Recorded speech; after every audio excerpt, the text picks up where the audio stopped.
Vamos lá, gravando. Bom dia a todos. Bem-vindos novamente a mais um Café com o Professor. E hoje eu tomar um café aí, bater um papo com o Leonardo, que ele vai falar um pouquinho sobre o tema que foi votado, né, pelos alunos, por vocês, sobre o que é pós-graduação. E nada como alguém que está passando por isso, está sofrendo isso, né?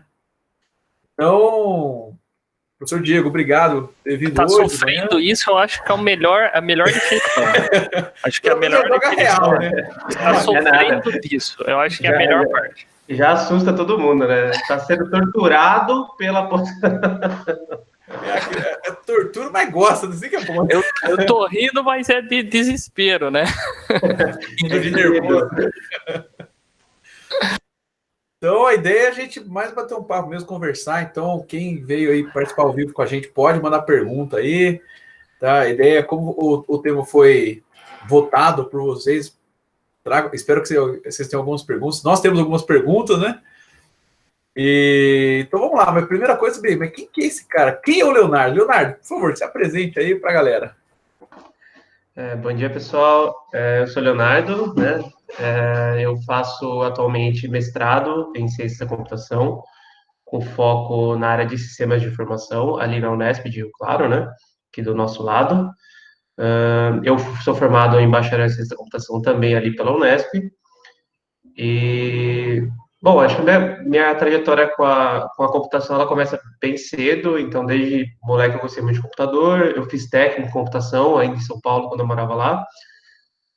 Depois eu decidi fazer ciências da computação como curso mesmo, trabalhei um ano em São Paulo, depois entrei na faculdade. Durante a faculdade eu tive uma empresa de sistemas de internet, né, de site institucional, sistemas personalizados e tudo mais.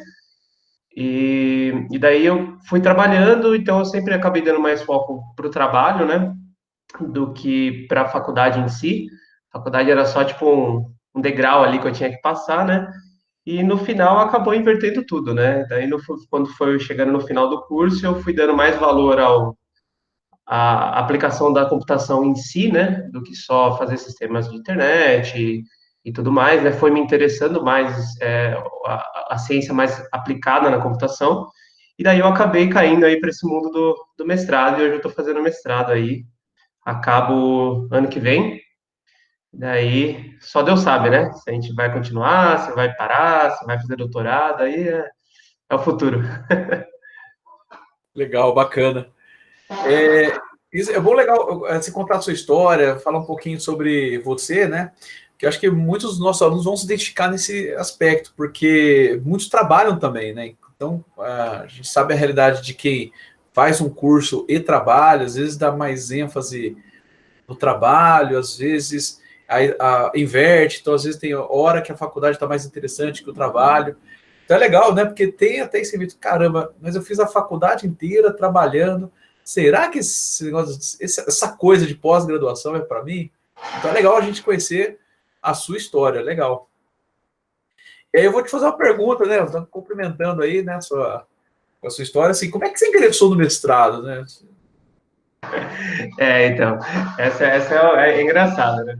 É, que assim, eu fiz ali em Rio Claro, né, na Unesp, e daí, bom, durante toda a minha graduação, eu convivi com pessoas que faziam pós-graduação, né, não na computação, porque na época não teve, né, o programa em Rio Claro, ele é relativamente novo ali, de pós-graduação, mas eu sempre convivi com pessoas que faziam mestrado, doutorado e tudo mais, e eu nunca entendia, né, que é aquela coisa, né, parece que é um outro mundo, né, você tá vendo a pessoa falar, e o artigo, publicação, congresso, você tá, beleza, né?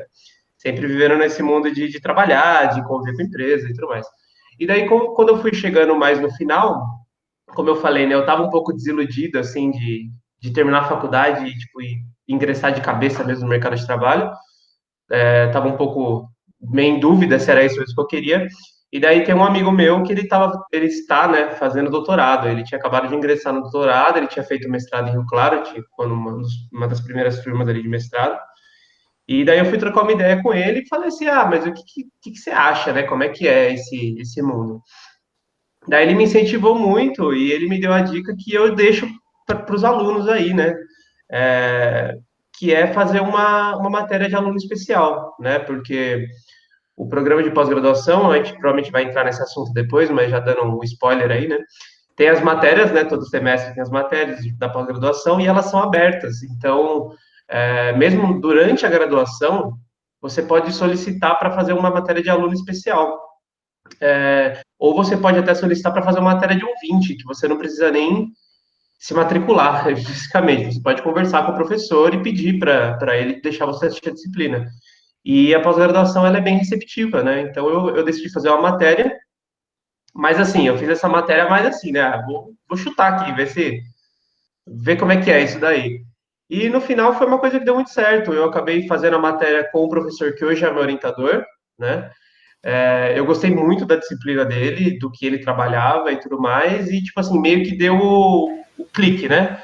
Tudo que eu gostava de. Quem que é o professor, Leonardo? Desculpa É atrapalhar. o Daniel Carlos Guimarães Pedronetti, ali de Rio, cara.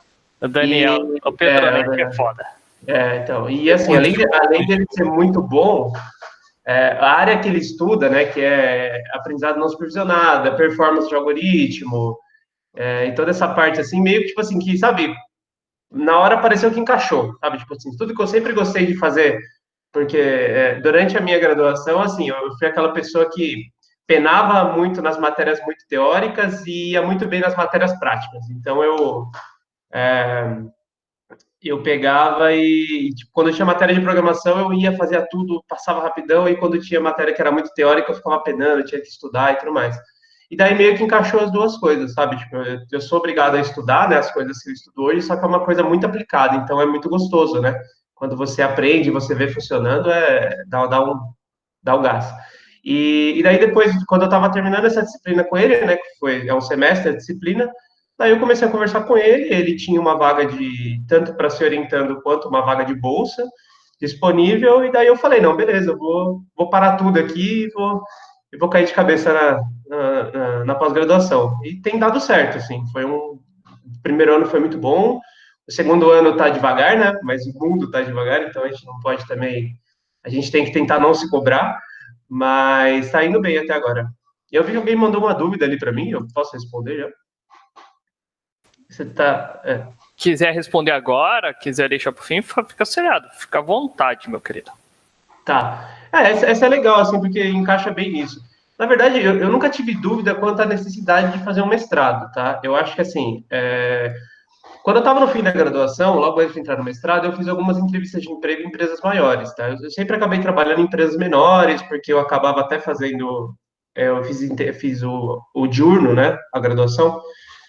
O final da minha graduação foi no diurno. E eu não tinha tempo para trabalhar, né? 8 horas. Então eu acabei sempre trabalhando em empresas tipo home office, e tendo esse horário mais flexível, né? Então, no final da graduação, eu fui atrás de fazer várias entrevistas, e em mais de uma dessas entrevistas que eu fiz, eu fui perguntado se eu tinha interesse em fazer mestrado no futuro, tá? Então, assim, então, as empresas, elas dão valor a isso, tá? Mas, assim, não é necessário, entendeu? Falar que é necessário é mentir, assim. Mas eu acho que é um ponto importante, mais pela formação do próprio profissional do que pelo mercado de trabalho em si. Mas o mercado de trabalho ele dá valor ao mestrado, sim. Um diferencial, né? Como um diferencial, não uma necessidade, entendeu?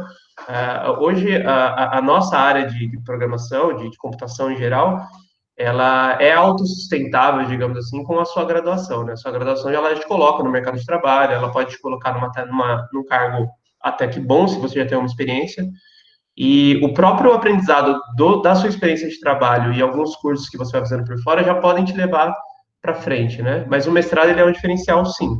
Agora, não necessário, eu não diria necessário. Bacana. E falando nessa questão da pós-graduação, né, existe um universo aí de possibilidades, tá? E aí eu tenho aquela pergunta, qual que é a diferença entre o stricto sensu e o lato sensu, né? Que o mestrado, ele é stricto sensu, né, correto? Uhum. E o lato sensu seria a especialização, né?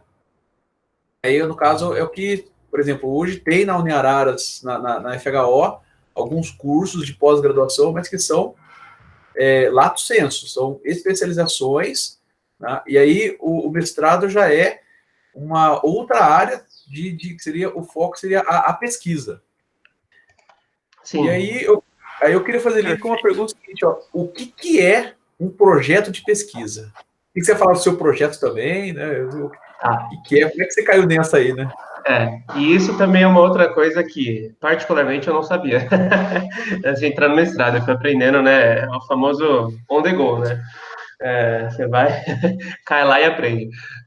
Trocar a roda do carro com o carro andando, né? Exatamente, velho. Você vai correndo do lado do carro ali e vai trocando.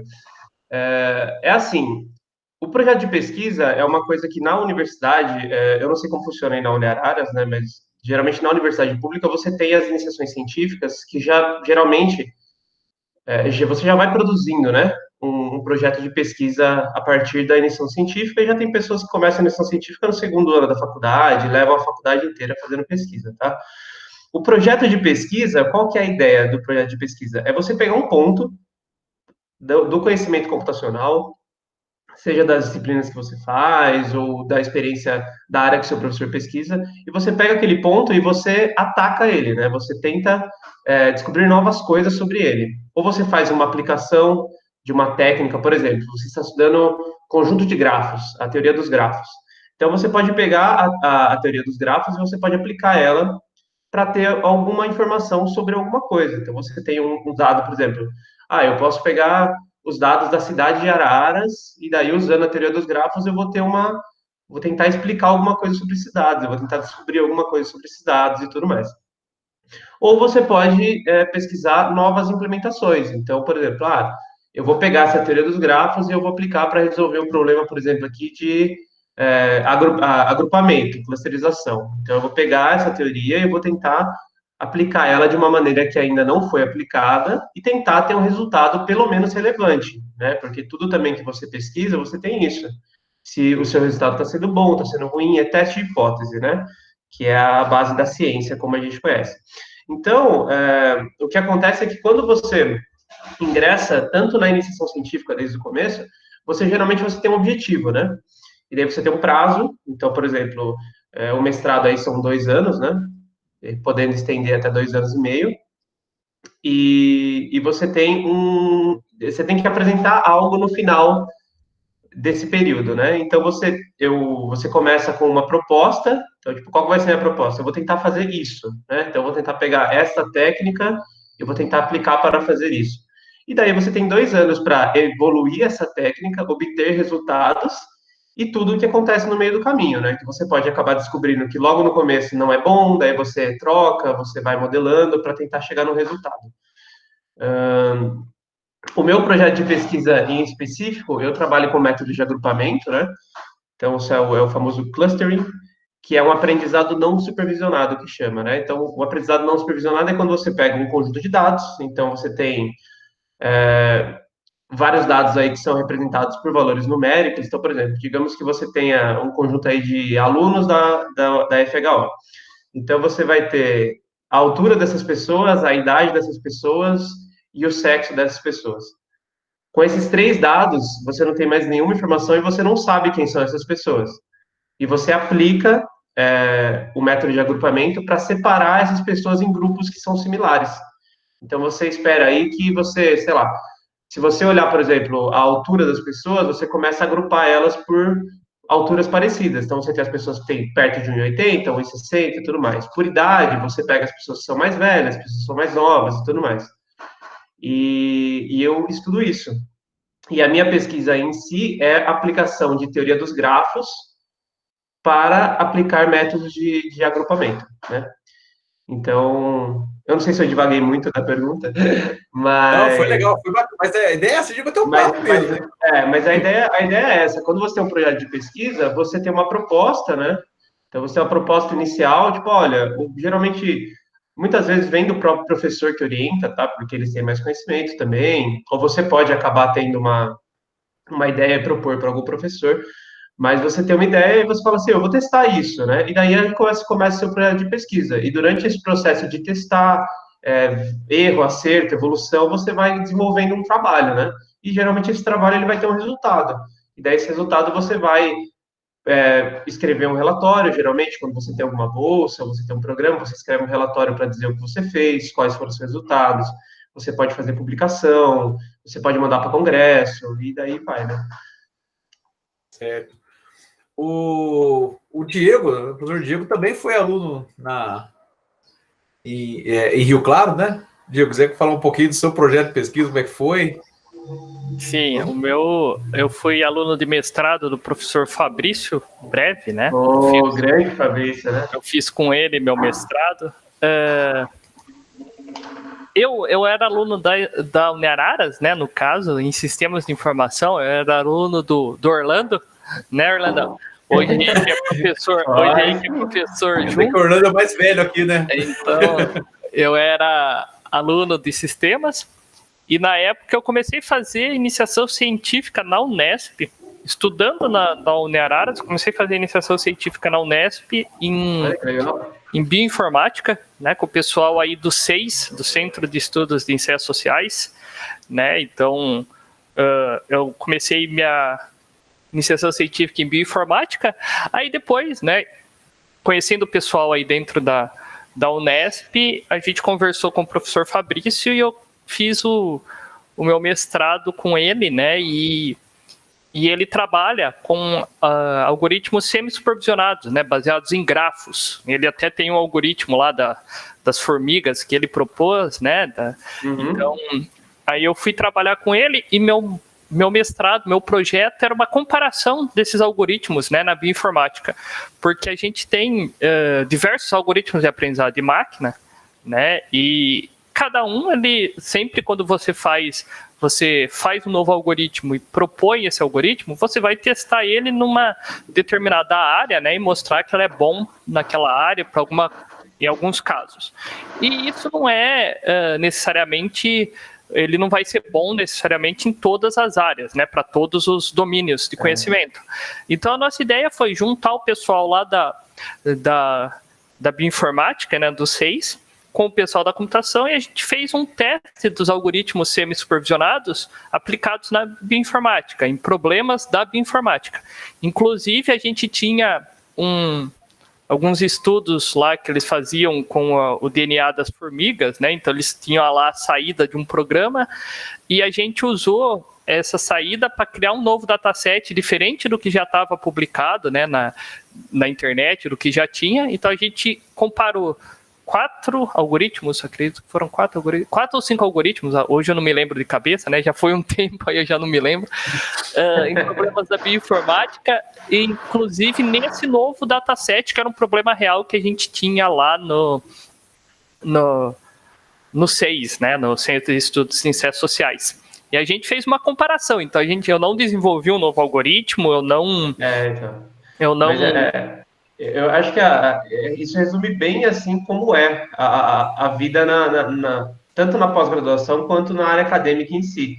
É como se fosse um loop infinito, cara. Então, tipo assim, você vai e desenvolve um negócio, tá, você tem alguma coisa nova. Daí daqui a pouco você vai pegar essa coisa nova que nem você fez, vai comparar em outro campo de conhecimento, vai comparar com outros métodos e tal. No meio disso, você acaba desenvolvendo uma nova coisa, que é um novo dataset. Você tem um novo dataset que você pode testar todos os métodos já conhecidos. E vai evoluindo um passinho de cada vez. Aí a gente vai chegando cada vez mais longe, né? Sempre com pequenas contribuições, né? E aí, é muito legal. E aí foi nessa área que eu fiz a minha pesquisa, né, no mestrado, foi nisso. Né? Agora o doutorado é algo parecido, mas um pouco mais aprofundado daí, né? E onde você está fazendo doutorado? Atualmente eu faço doutorado na USP de São Carlos. Que legal. Na USP de São Carlos, porque quando eu terminei o mestrado na Unesp, não tinha ainda o doutorado. Agora abriu o programa de doutorado. Abriu esse ano. Então. É novinho. E eu defendo meu doutorado no meio do ano que vem. Então, eu acho que eu já estou 3 anos e meio, alguma coisa assim. Se contar o período antes da matrícula oficial, né, que a gente fica trabalhando com orientador antes, já deve fazer uns 4 anos que eu estou no doutorado, e agora eu termino mais meio do ano que vem, no máximo. Tá quase lá, então. Tá quase. Então, daí, como não tinha na Unesp, né, onde tinha foi na USP de São Carlos, e eu consegui entrar lá. Eu estou fazendo doutorado lá. E é engraçado, né? É novo mesmo, na verdade é do ano passado, o programa de doutorado da pós-graduação em computação da Unesp. E esse meu amigo que eu comentei no começo, que está terminando o doutorado também, que me incentivou, ele faz na Unesp, então ele faz com o João Paulo Papa, né, lá em Bauru. Literalmente o Papa, né? O cara é como se fosse o Papa da Igreja Católica mesmo, né? Só que ele faz o doutorado dele é pela UFSCar, mas ele faz na Unesp. Então a ligação dele é com a UFSCar, mas ele atua de verdade lá na Unesp mesmo, junto com os projetos do Papa lá, porque realmente não tinha, né? Não tinha. E, bom, falando no universo de pós-graduação, né, tem o mestrado, que a gente falou um pouquinho, tem o doutorado, que seria um passo além, seria mais tempo, né? E, Diego, só fazer um pequeno jabá. Quais são os cursos que tem na FHO, especialização, né? Olha que assunto que veio aí. Né? Sem querer. Caiu aqui. Vamos falar bem da gente agora. Atualmente na FHO a gente tem cinco especializações, né? Aí seria o lato sensu, né? Que seriam especializações, são cursos, né, voltados para o mercado de trabalho, não tanto para a área acadêmica, né? Então é um viés um pouco diferente, né? Uma pós-graduação também, só que, né, um pouco diferente o viés, que ela vai ser mais focado no mercado, né? Então tratar assuntos do mercado de trabalho diretamente, né? Atualmente a gente tem especialização em banco de dados, especialização em desenvolvimento de aplicativos para dispositivos móveis, especialização em governança estratégica da tecnologia da informação, especialização em segurança da informação, e o mais novinho aí, que eu tive aí o prazer de montar esse curso junto com o professor Fabiano, né? E a gente está na nossa primeira turma, a galera vai se formar meio do ano que vem, em março, abril do ano que vem, que é a especialização em Data Science, né? Que é o mais novinho da turma aí, que a gente tem. É o hype do milênio isso daí, né? Isso, é o que a gente conseguiu criar, a gente está com a primeira turma.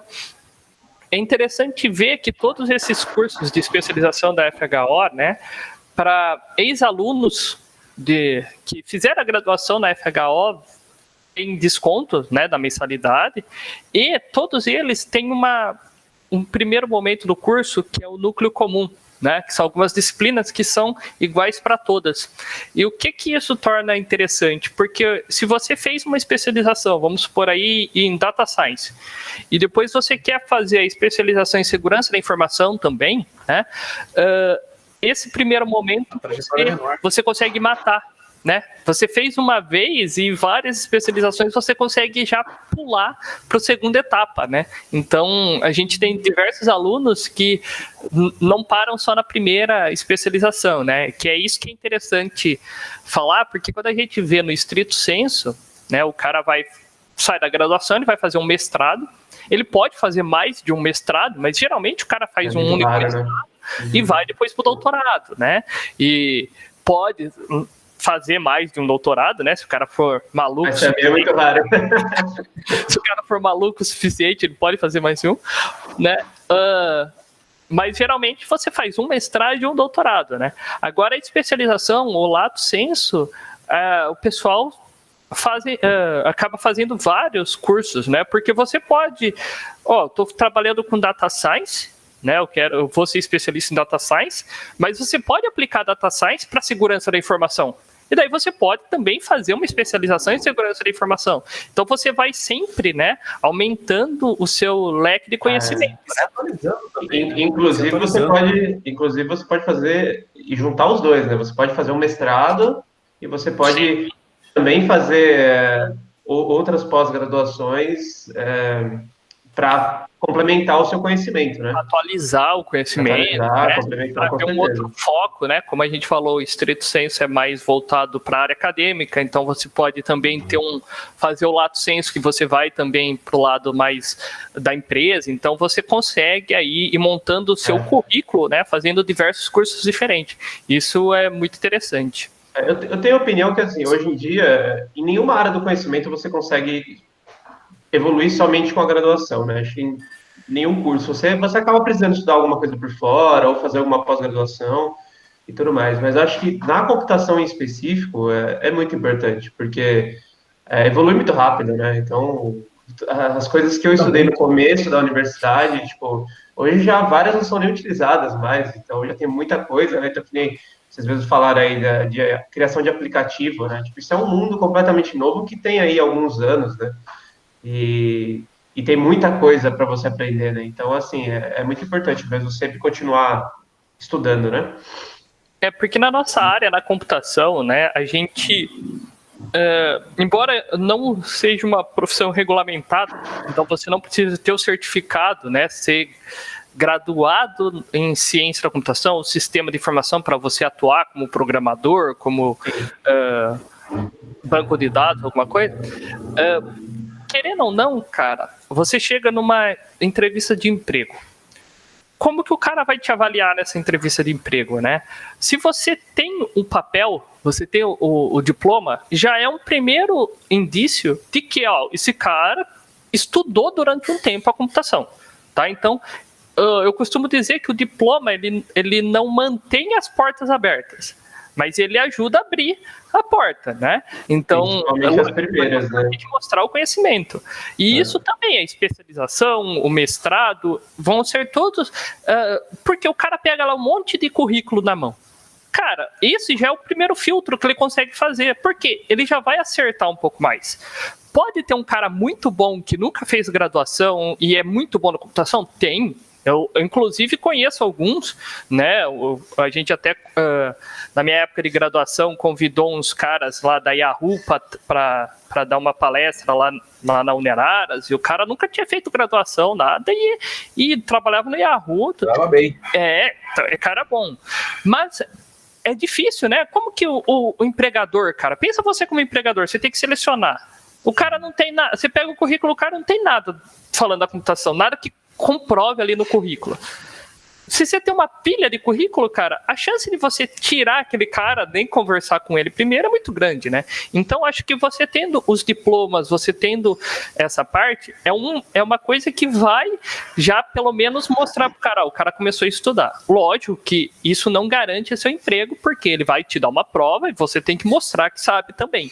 Mas ele ajuda a abrir a porta, né? Ele pode não manter aberta, mas ele ajuda a abrir a porta. Então, por isso que é interessante você montar seu currículo, né? Ter vários cursos e sempre ir fazendo novos cursos, né? Se atualizando, né? Aí a gente tem tanto pós-graduação quanto certificações também, que são muito interessantes, né? O que é a certificação? Nada mais é do que você fazer uma prova e mostrar que você manja daquilo, né?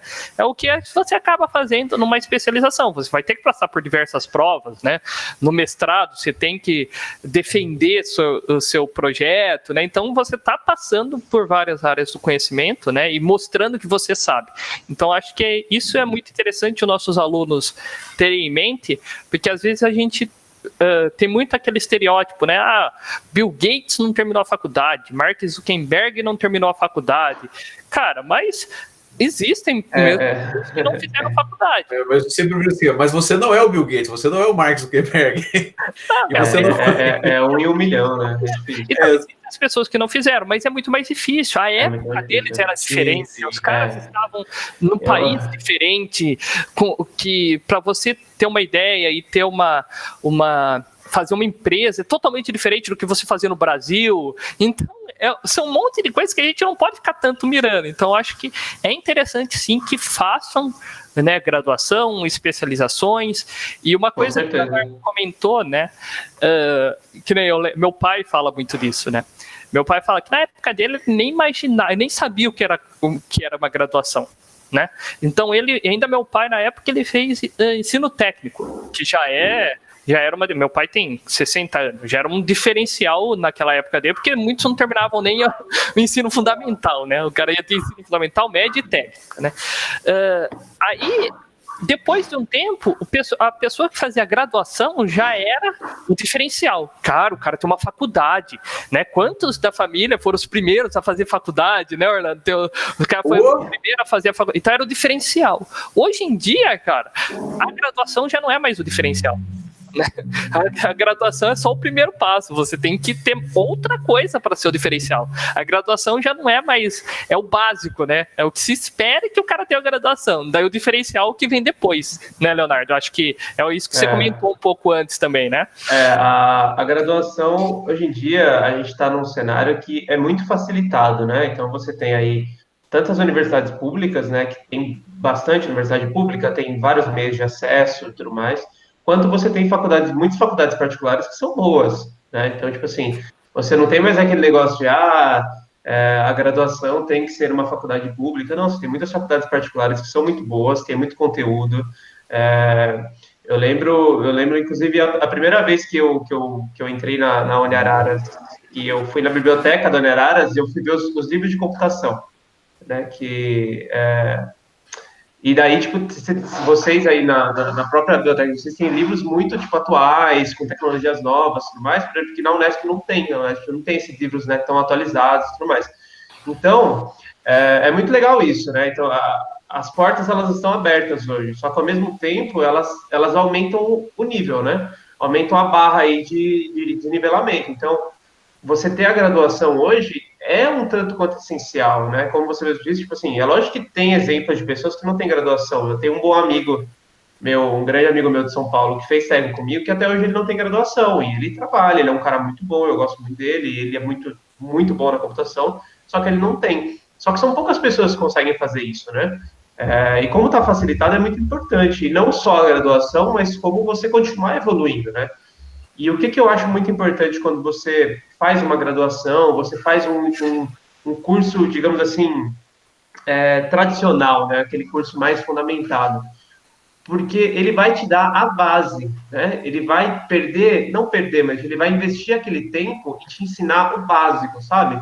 Então, você entrar num curso aí de engenharia ou de ciência da computação e fazer um cálculo, entendeu? Puta, cálculo, nossa, eu vou aprender função, sabe? Tipo assim, o que é uma função, como que eu trabalho com função e tudo mais. Tudo isso que você vai aprendendo, a base dos conceitos de linguagem de programação, o que é uma linguagem fortemente tipada, o que é uma linguagem fracamente tipada, todo esse tipo de coisa, você vai levando para, na hora que você for aplicar um conhecimento específico, você ter uma base para poder aplicar ele melhor, tá? Vamos dar um exemplo assim mais palpável. Hoje se fala muito em fazer o sistema com a arquitetura SOA, né, que é separado o back-end do front-end, você tem um aplicativo e todo mundo chama o mesmo servidor e tudo mais. Se você não tiver um conhecimento de design patterns para você fazer o seu back-end, se você não tiver um conhecimento do protocolo HTTP, de quais são os códigos, como que você trata uma requisição, como que você tem que devolver a requisição com erro, qual é o código que você usa, você não vai ser capaz de fazer uma boa API, um bom back-end, né? E tudo isso é muito importante. E isso vem de cursos que são mais focados, né? Que vão te dar a base. Então, é difícil você aprender sozinho e você conseguir absorver tudo isso, tá? Porque às vezes você acaba pulando várias etapas e quer ver a coisa pronta, então é um pouco difícil, né? Você tem que ser uma pessoa, digamos assim, bem muito focada para conseguir.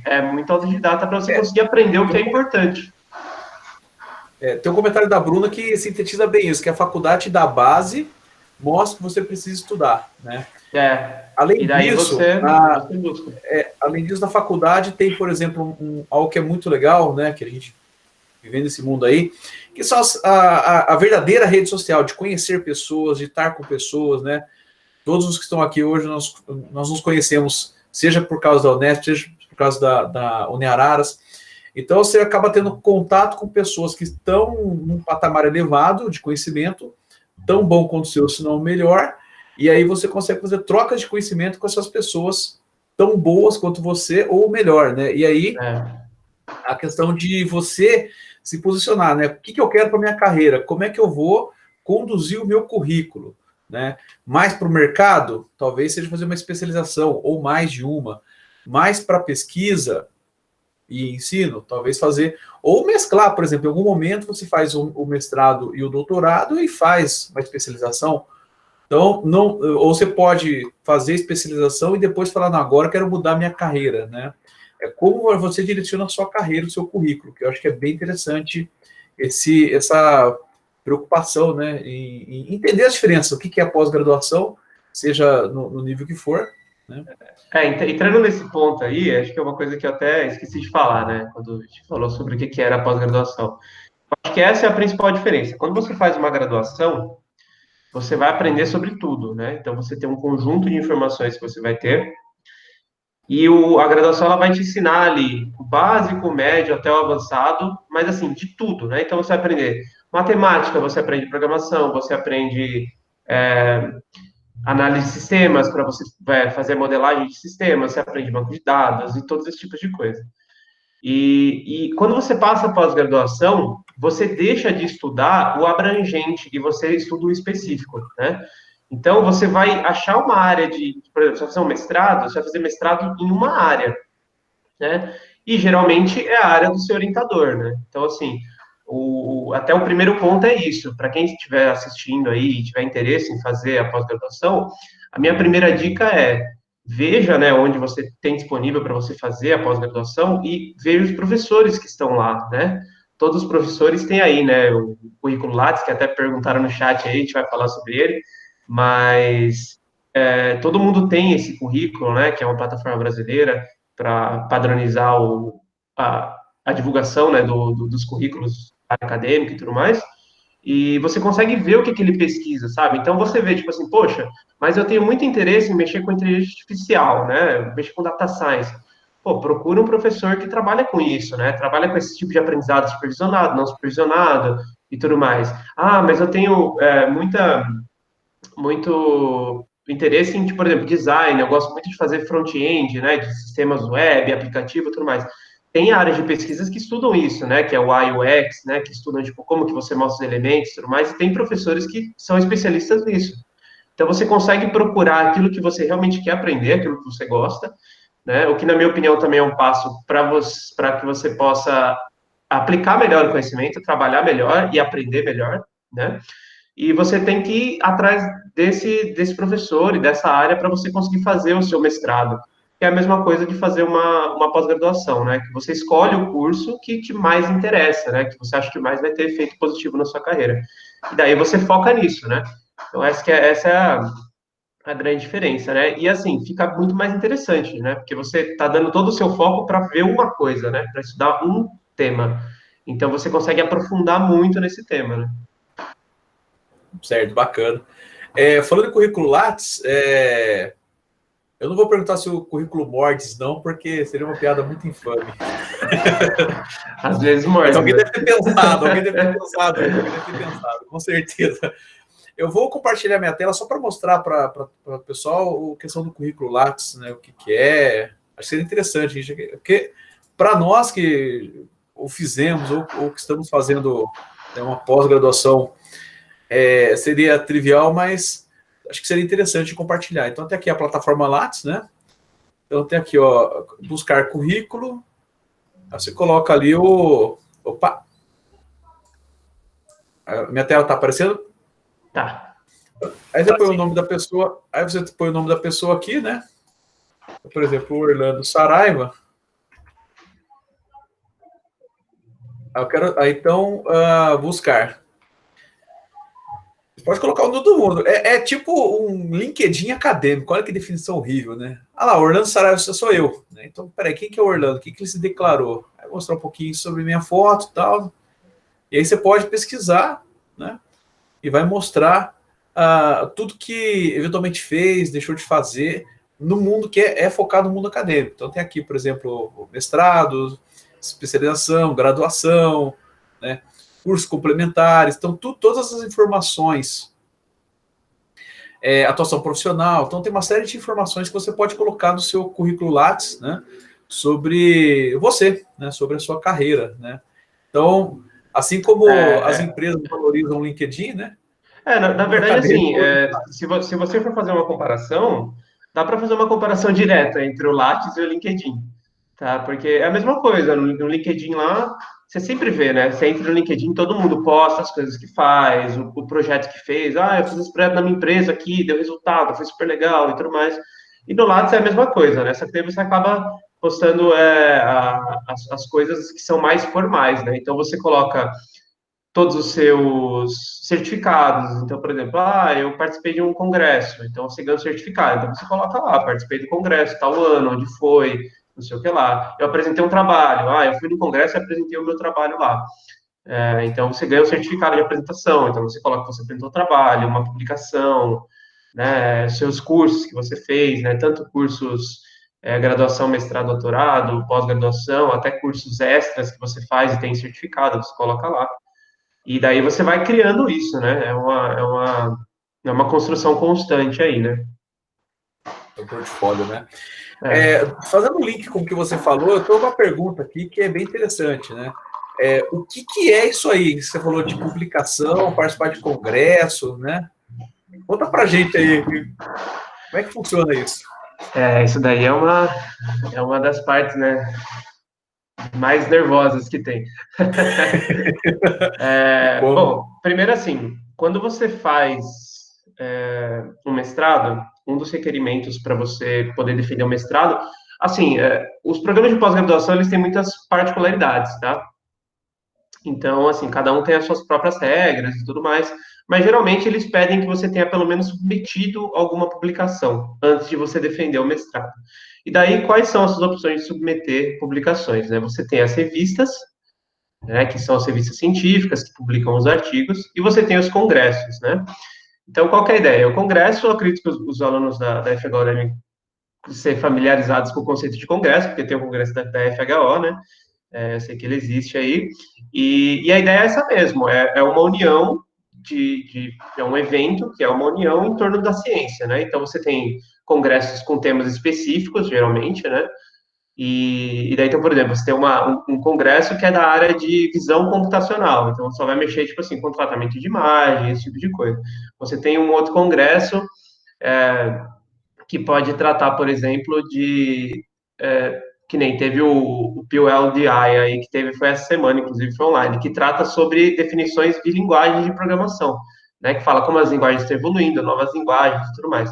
E daí, geralmente esses congressos, eles têm todo ano, né, você tem os congressos conhecidos na computação aí, né, então, por exemplo, aqui no Brasil a gente tem um muito famoso que é o CIBGRAP, né, que é o Simpósio Brasileiro de Computação Gráfica, se eu não me engano, e ele ocorre todo ano, e ele é um congresso internacional, então pessoas de fora do Brasil publicam artigos nesse congresso e eles vêm para apresentar. E como que funciona? Você tem lá a data dele, e daí durante uma janela e um período, ele abre para inscrição. Então você está desenvolvendo o seu trabalho lá, você está fazendo sua pesquisa, puxa, eu estou tendo resultados super interessantes e tudo mais. Daí abriu um congresso. Olha, a gente vai aceitar artigos até o dia tal. Daí você tem até o dia tal para formalizar um artigo, tá? Daí você tem que escrever esse artigo, você tem que escrever, na maioria das vezes, em inglês, tá? Se o congresso é internacional, o artigo tem que ser em inglês, mesmo que o congresso seja brasileiro, como é o caso do CIBGRAP. E você vai escrever ele, você vai seguir a norma que o congresso definir, tá? Porque tem uma norma lá de escrita, como se fosse a ABNT, né? Mas tem a norma, geralmente, que o congresso vai utilizar, então você pega essa norma, você coloca o seu conteúdo lá, né? Então você vai estruturar o texto mesmo, tipo, introdução, depois da introdução que você vai ter lá, você tem geralmente uma área de, tipo, trabalhos relacionados, que você vai dissertar sobre tudo o que está acontecendo na área de conhecimento do que você está pesquisando. Então, por exemplo, eu estou pesquisando, que nem o meu caso, por exemplo, que é método de agrupamento. Então, que é meus trabalhos relacionados? Vou pesquisar outros métodos de agrupamento que estão sendo desenvolvidos. Eu vou falar assim, poxa, mas eu estou usando, por exemplo, conjunto de grafos, teoria dos grafos para fazer método de agrupamento. Então, o que mais que teoria dos grafos é aplicado? Pô, teoria dos grafos é aplicado para isso aqui, isso aqui, isso aqui. Então, vendo isso aqui, eu acho que serve para o que eu estou fazendo e tudo mais. Então, você vai baseando o seu trabalho e daí você disserta sobre ele, né? Então, você fala o que você fez e quais foram os resultados que você obteve. Quando você tem esse artigo pronto, né, esse artigo na primeira versão, você vai submeter ele para um congresso ou uma revista, tá? Vai passar por um esquema de revisão, você muito provavelmente vai tomar uns socos na cara aí, né? Vai tomar uns... Tem que arrumar, não sei o que Vai lá. apanhar bastante, né? Apanha muito, viu? Apanha Se muito. visse em marcação, ninguém leu. Exatamente. E muitas vezes, depende do nível, né? Então você tem, por exemplo, a gente tem aqui no Brasil, como que chama? Que dá as notas dos congressos? O As Qualis, classificações, né? né? O Qualis, Então você tem o Qualis. O que é o Qualis? O Qualis é tipo uma pontuação que todos os congressos e todas as revistas têm para o Brasil, né? Para o cenário brasileiro de pós-graduação. Então, assim, o Qualis ele vai desde A1, né? Então ele vai descendo, né? Então A1, A2, A3, aí B1, B2, B3 e tudo mais. Então, assim, quanto mais alto é o Qualis desse congresso, dessa revista que você está tentando publicar, muito provavelmente maior vai ser a porrada que você vai levar, né, de correções e tudo mais. Só que, assim, ao mesmo tempo que é difícil, né, porque você, poxa, escrever um artigo é uma coisa bem difícil, né, você tem que, sabe, tipo, escolher palavra a palavra, é mais ou menos, tipo assim, como escrever um TCC, né, só que é mais ainda, tipo, digamos assim, que é mais escalado ainda. E daí você gasta maior tempo escrevendo isso e você tem uma resposta negativa ou uma resposta com muita correção, é um baque. Só que, ao mesmo tempo, todas as correções que vêm, elas, em geral, elas são muito bem fundamentadas. Então, às vezes, você acaba melhorando muito o seu trabalho, melhorando como profissional, como pesquisador, como, né, até como profissional da computação, pelas negativas que você tem. Então, daí eles vão te dar dicas, vão fazer exigências. Olha, eu queria que você testasse mais isso, eu queria que você melhorasse isso e tudo mais, e você faz a sua correção e manda de novo.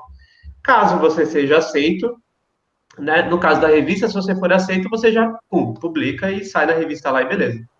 No congresso, o que acontece? Você tem que ir apresentar, né? Então você tem, geralmente o congresso ele tem duas dois modelos, né? Que um é você apresentar um pôster do seu trabalho, então você modela um pôster, imprime o pôster, vai lá e você tem uma sessão de pôsteres, né? Onde todo mundo coloca o seu próprio pôster e fica lá esperando alguém conversar e tudo mais, e os pôsteres eles são avaliados. E você tem as apresentações que são mais formais. Então, você vai ter aí 15 a 20 minutos para você ir na frente de uma sala com todo mundo que quiser assistir e você faz uma apresentação e você apresenta o seu trabalho para essa sala, né?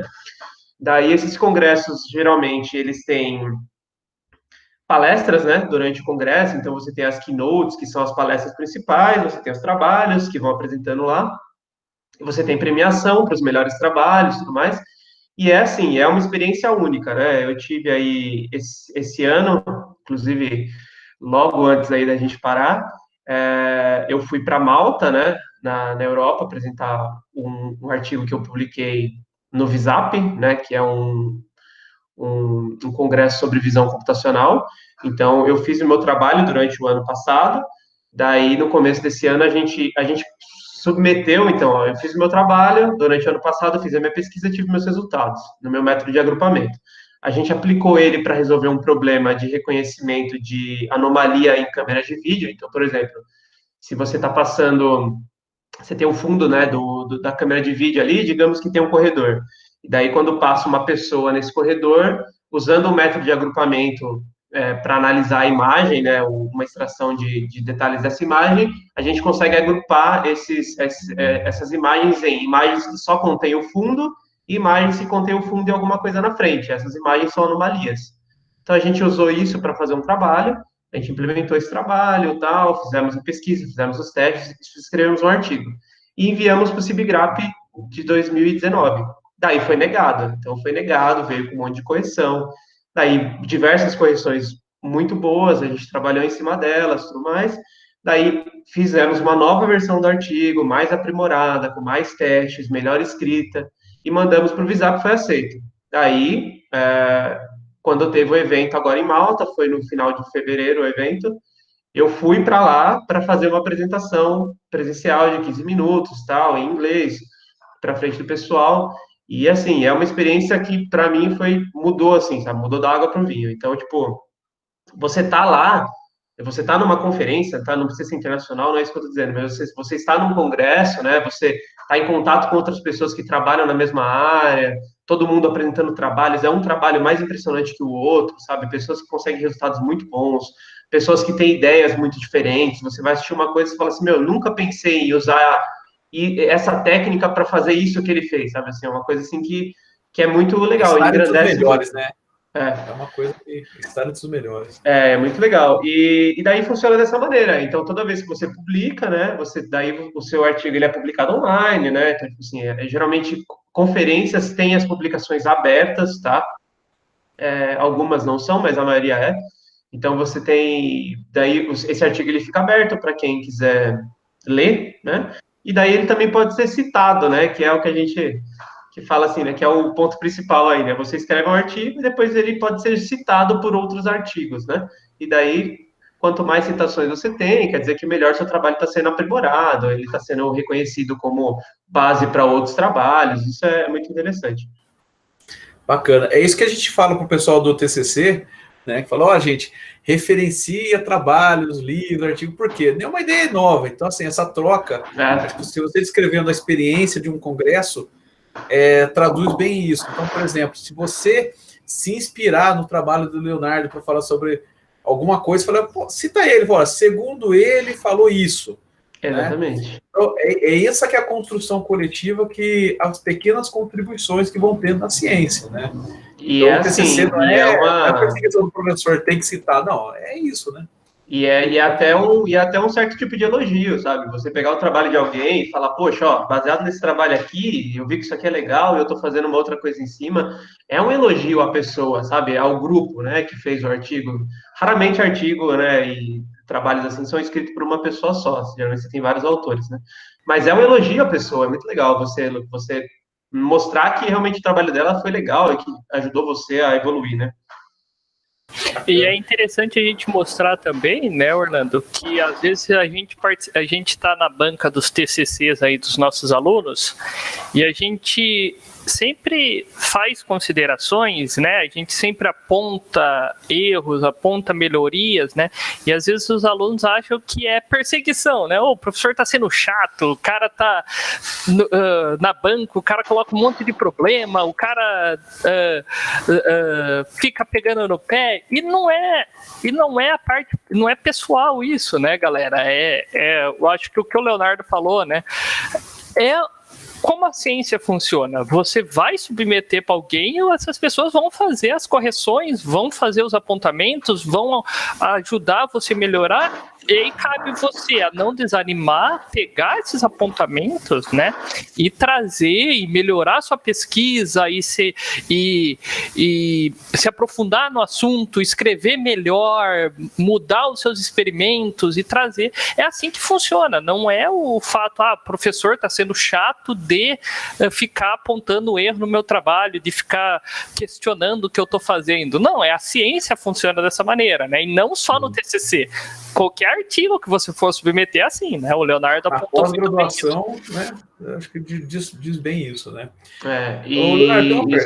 Só dando um último adendo aí a esse tópico, a sensação de quando dá certo é muito boa. Você, tipo assim, você fez, aí você tomou, aí você fala, puta, mas olha, que filho da mãe, né? Ele viu isso aí que eu escrevi mesmo e realmente não foi a melhor escrita que eu podia ter feito. Você vai lá e você refaz o teste, e quando é aceito, é muito legal. Você fala assim, poxa, olha, realmente eu consegui, né? Eu evoluí, eu trabalhei em cima e deu certo. Não foi em vão, né? É muito legal. É bacana. Mas pelo que... Bom, acho que o TCC, todo mundo aí, né, dos alunos estão fazendo ou vão fazer, então sabe o trabalho que dá. Pelo que você escreveu também, né, escreveu um artigo, dá muito trabalho, né? E aí vai linkar a minha próxima pergunta. Dá para conciliar trabalho com o mestrado? Né? E outra pergunta, complementando essa pergunta do conciliar trabalho e mestrado, você citou que você é bolsista. Todo mestrando é bolsista? Acho que é bom esclarecer essa dúvida aí que pode surgir. Vamos lá. Dá para conciliar? Dá.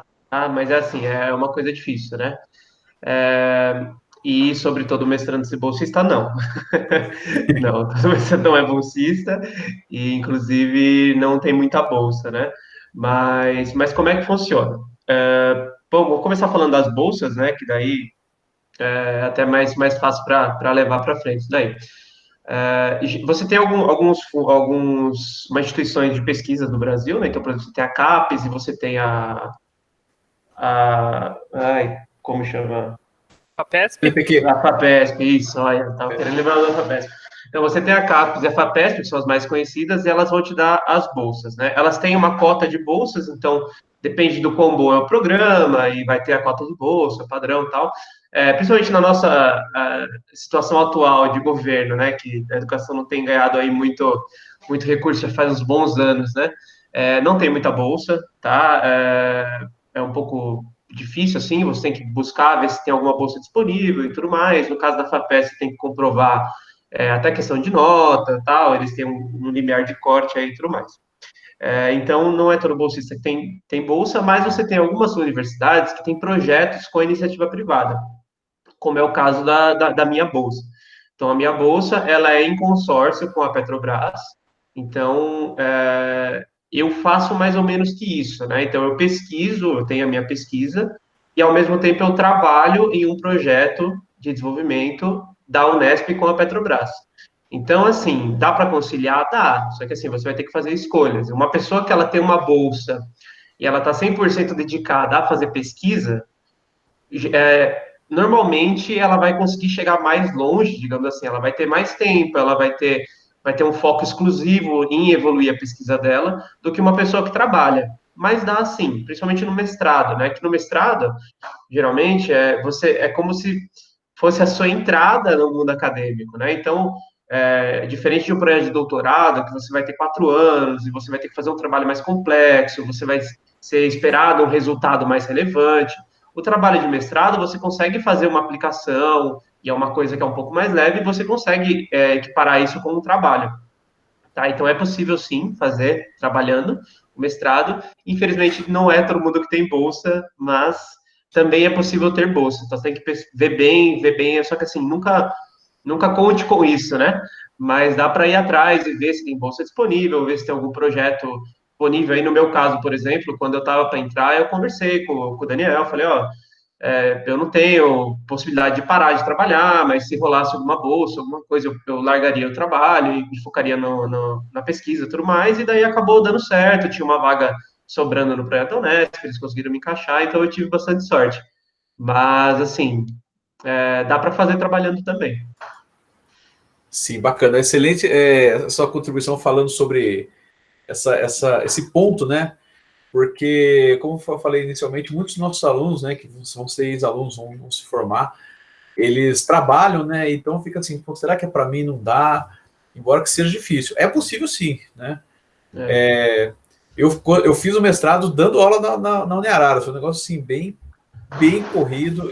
Estou fazendo doutorado dando aula na Unerara. Então, rapaz do céu, quando eu crescer, eu cresci que nem vocês. Mas passo bem. Não, é um mas negócio... assim, acaba que assim, você acaba fazendo algumas escolhas, né? Então, por exemplo, se você está trabalhando, às vezes você não vai conseguir produzir tanto. Por exemplo, eu tinha um prazo agora, até o final de junho agora, tem o CIBGRAP, que eu comentei, que é o evento da sociedade, que por enquanto está para novembro, ainda não foi adiado. E daí o prazo para a submissão do artigo acaba agora no dia 31, né? 30 de junho é o último prazo para mandar o artigo. Só que daí eu estou fazendo a minha pesquisa, né? Um novo método que eu estou desenvolvendo e tal, estou tendo alguns resultados, só que daí, na semana passada, dessa semana, foi solicitado para mim, dentro do projeto que eu trabalho, de fazer uma entrega. Daí eu entreguei o que estou fazendo para entregar e tudo mais, então, tipo assim, acaba dando uma atrasada, eu vou acabar não conseguindo mandar esse artigo agora, mas assim, não tem problema, sabe? Tipo assim, o importante é você estar sempre ali trabalhando e tudo mais. Então dá para levar os dois sim. Tem muita gente que faz, principalmente mestrado, né? Muita gente faz trabalhando. E dá sim. Maravilha. Bom, agora indo para outra coisa. A gente falou bastante como é ser mestrando, estar no mestrado, trabalhar, né? Ser bolsista. Mas agora, falar um pouquinho da entrada, né? Então, assim, duas perguntas que eu tenho é o seguinte: você comentou sobre aluno especial. O que é esse aluno especial, né? E dando um gancho com essa pergunta, tem uma pergunta que vai gerar traumas em quem fizer essa prova, que é uma prova muito boa, recomendo, viu? O que é o pós-comp? Pós-comp é um filme de terror, né? Dá para gabaritar o pós-comp? Conta uma mentira para nós. Você sabe que você vai sofrer, mas você vai mesmo assim. Né? Tá. Primeiro de aluno especial, né, gente? Assim, todos os programas de pós-graduação e até, tipo assim, alguns programas de graduação têm alguma coisa parecida, não chama aluno especial no caso, mas você pode participar das aulas sem ser aluno, né? Você tem alguns períodos que você tem que fazer a requisição, então você entra lá, geralmente você entra no site, você faz um pedido para a secretaria lá da pós-graduação, fala assim, poxa, olha, eu tenho muito interesse em fazer essa matéria aqui, tá? Porque as grades curriculares são todas disponíveis na internet, né? Então, você tem que ver se a faculdade que você quer fazer essa pós-graduação, ela tem esse programa, né, de permitir que você faça. E daí você olha as disciplinas, você fala assim, poxa, olha, eu vi essa disciplina aqui que é, sei lá, segurança da informação. Nossa, achei muito legal essa disciplina. Pô, eu quero fazer. Daí você pode ter um prazo, você entra lá e você requisita, fala assim, ó, eu quero fazer essa disciplina, tal, manda seus dados, tudo mais. Se você for aceito, que geralmente é, porque eles são bem receptivos, você faz essa disciplina como se você fosse aluno, tá, do programa. Só que daí o que acontece? Esse crédito, né, essa disciplina que você fez, ela fica ali guardadinha, fica numa caixinha ali. Se você entrar naquele programa de pós-graduação, ou até dependendo outros programas que têm equivalência, você consegue usar esse crédito, tá? Então, tipo assim, é uma coisa que não é desperdício. Você está investindo, você está matando uma disciplina, porque todo programa de mestrado, programa de doutorado, assim como o Diego falou dos programas de pós-graduação da FHO, você tem as matérias que você tem que fazer, né? E daí você tem um número de créditos que você tem que matar. E daí você escolhe as disciplinas que você quer fazer dentro disponíveis para matar esses créditos. Então, quando você faz uma matéria de aluno especial, além de você começar a conhecer o professor que está dando a disciplina, você começar a conhecer qual que é o nível da matéria de pós-graduação daquele programa, você está aprendendo um conteúdo novo, que geralmente são matérias muito interessantes, foram as matérias mais interessantes que eu fiz durante toda a vida, foi as da pós-graduação, e você ainda tá pegando um crédito aí que você vai poder usar para depois fazer a equivalência se você entrar no programa. Então, eu acho que esse é o ponto. Se você tem interesse em fazer a pós-graduação, fazer o mestrado, vá atrás de algum lugar que você possa fazer o mestrado, por exemplo, se é de Araras, vai ali em Rio Claro, vê as matérias que tem disponíveis, tenta entrar na disciplina, tá? Por exemplo, o programa de pós-graduação da Unesp, ele é multicamp, né? Então, ele é entre Bauru, Rio Preto, Presidente Prudente e Rio Claro. Então, você tem diversas disciplinas que é por videoconferência. Então, às vezes, você tem uma disciplina de um professor lá de Bauru, um professor lá de Presidente Prudente, e ele faz videoconferência toda semana para dar essa aula. Então, você consegue assistir aqui de Rio Claro. Tá? A universidade ela disponibiliza uma aula naquele horário para você ir lá e fazer a videochamada, ou você pode fazer de casa também, se a sua internet for boa. Então, assim, é bem acessível. E daí, essa é a minha primeira dica, assim, se você tem interesse, faça uma matéria de aluno especial. Também é muito importante você saber o que você tem interesse de fazer, então pensa no que você quer estudar, se você for fazer, procura esse professor, se ele tem no programa de pós-graduação alguém que mexa com isso, manda um e-mail para ele, tá? Fala assim, pô, eu tenho interesse, quero ver como é que fazer e tal. Ele provavelmente ele vai também te indicar. E é importante que você conheça alguém para entrar em qualquer programa de pós-graduação, tá? Porque você vai ter que ter um orientador, né? Então, é legal que você tente procurar isso antes, né? Procura saber quem são os professores, o que eles trabalham, para você já pensar, falar assim, poxa, ó, se eu fosse fazer, eu gostaria de fazer nessa área, então eu já sei como conversar com esse professor, manda um e-mail para eles, para você conhecer. Fazendo esse contato é muito mais fácil você entrar no programa, tá? Porque daí você já vai ter uma convivência, tudo mais, já vai ter um orientador definido, tudo mais ajuda muito. E tem o pós-comp, né? Pós-comp é a prova nacional da pós-graduação em computação, ela é feita pela Sociedade Brasileira de Computação, e é tipo um vestibular, né? É um vestibular focado em computação. É pior que o vestibular. É pior que o vestibular. Então, o que é essa prova? É uma prova de múltipla escolha, tá? Ela deve ter aí, faz uns anos que eu fiz, mas é por volta de 60 questões. e ela tem também algumas questões dissertativas que você tem que fazer. E assim, pessoal, é tudo mesmo. Sabe aquela matéria lá do seu primeiro ano que você, sabe, tipo assim, você fez e já passou muitos anos e você praticamente não lembra? Então ela vai cair no pós-comp, é normal. E vai cair aquela disciplina do último ano, que é uma pergunta super elaborada e que você vai demorar 2 horas para responder, se ela for dissertativa, vai cair. Mas, mas é um ponto importante aí do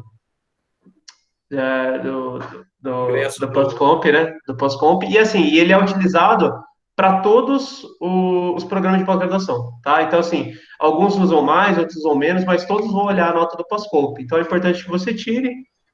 Geralmente, aí, é importante que você tire pelo menos acima da metade da prova, tá? Você vai ver que é uma prova difícil, a média, geralmente, do pessoal é um pouco baixa, só que é importante você tentar tirar mais que metade das questões aí.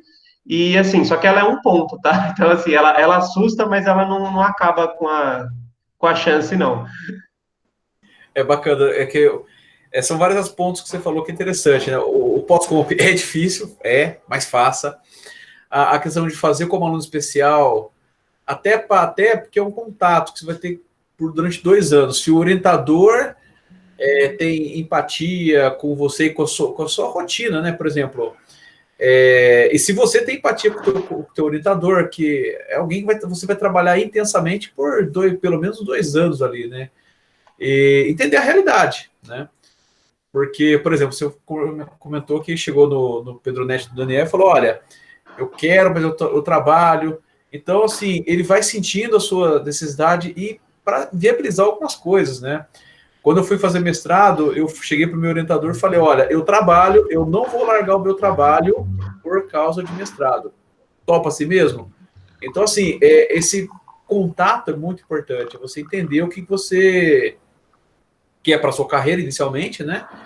E se isso está ligado ao programa, ao professor também, né? Porque ele vai despender um bom tempo publicando com você, trabalhando com você, dando oportunidades e você, enfim, gerando, né, artigos, trabalhos, contribuições à ciência. Então, foi muito legal você trazer o seu contexto, né, que é bem interessante. E isso que você falou é muito importante mesmo, porque vai ser, durante esses 2 anos aí, depois quando você for fazer doutorado, é a pessoa que você acaba mais falando sobre o seu projeto, então você está sempre querendo, ele está mostrando resultado, tendo ideias, discutindo e tudo mais. Então, essa relação, ela é bem importante, né?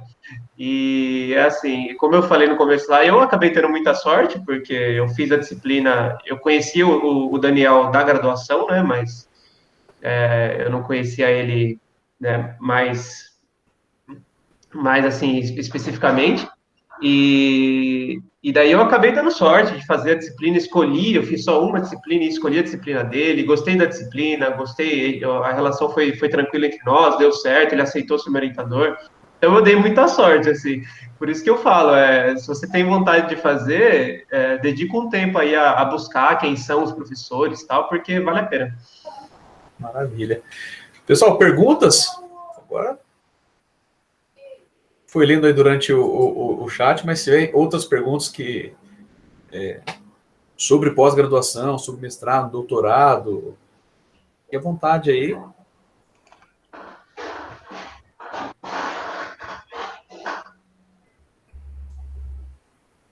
Então, pessoal, o bate-papo foi bem explicativo. O Leonardo fala bem, né? Ele já vai explicando toda a parte. Acho que ele fala muitas vezes também, né?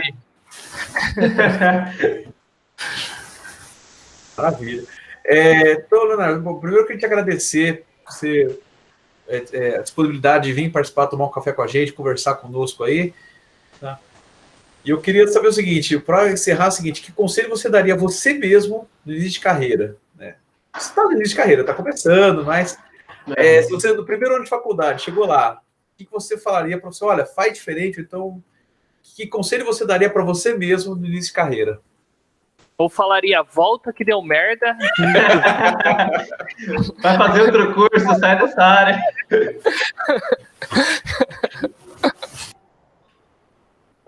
Eu não sei não, sabe? Acho que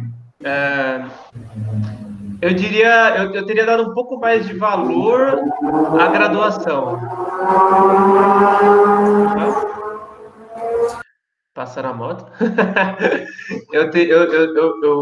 A dica que eu daria para mim mesmo, né, do passado, seria para dar um pouquinho mais de valor para a graduação, porque como eu disse, quando eu entrei na graduação, eu trabalhava, eu tinha vindo de São Paulo, então, assim, eu não sei se o pessoal tem familiaridade, mas lá em São Paulo você tem muito isso, né, de você fazer faculdade já trabalhando, para já entrar no mercado de trabalho e tudo mais.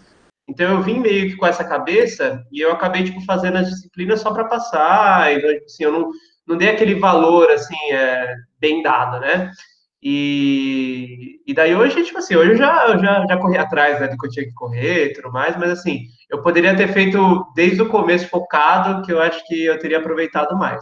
Mas graças a Deus deu tudo certo. Então essa que é a dica, assim, eu acho que é valorizar essa parte da graduação, que é um conhecimento que é fornecido, valorizar os professores, sabe? Tipo assim, você gosta daquele professor, dá uma conversada com ele, vê se não tem alguma coisa que você possa fazer de trabalho, de pesquisa por fora, ver se ele não tem alguma coisa diferente. Por exemplo, eu sei que na Uniararas aí vocês têm, né, algumas ligas, alguns projetos extra e curriculares. Então, pô, você gosta daquele professor, você sabe que ele tem alguma coisa, ou ele tem uma área muito legal, vai conversar com ele, sabe? Tipo, aproveita esse momento aí que é muito importante. E daí depois só continua, né? Hoje eu aproveito mais, assim, as oportunidades. Mas é isso aí. Bacana, muito obrigado, mesmo queria te agradecer. Até a questão de projetos extras, né? Esse café que a gente está fazendo aí é uma chance mesmo de a gente fazer, mesmo que informal, essa aproximação, né? Então, muitos dos nossos alunos vieram aí sábado de madrugada, 10h30 da madrugada, acordaram e vieram. Então, eu só agradecer, Leonardo, muito obrigado por ter participado com a gente, aos alunos que vieram também. Negrito também, obrigado aí pela parceria. Eu gostaria de agradecer aí o Leonardo, porque é aquilo, né, Orlando? A gente falando, às vezes os alunos falam, mas é o professor está falando isso, porque ele é professor, ele tem que...